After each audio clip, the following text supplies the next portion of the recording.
Asia cup 2023 की पाकिस्तान और श्रीलंका मुश्तरका तौर पर मेज़बानी करेंगे। इससे पहले शोपीस इवेंट का 15 बार इनेकाद हो चुका है। भारत 7 बार चैंपियन बन चुका है। श्रीलंका ने 6 मौके पर एशियन हुक्मरानी का ताज सर पर सजाया है।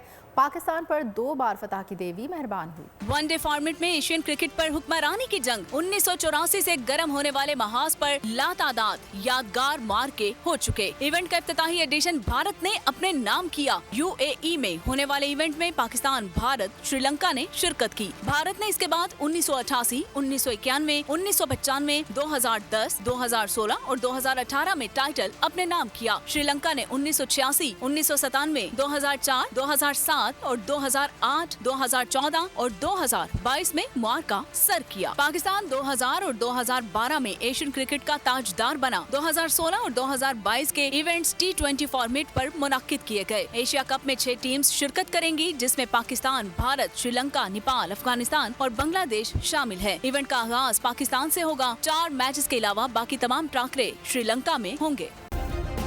सब्सक्राइब करें और बेल दबाएं ताकि कोई खबर रह न जाए।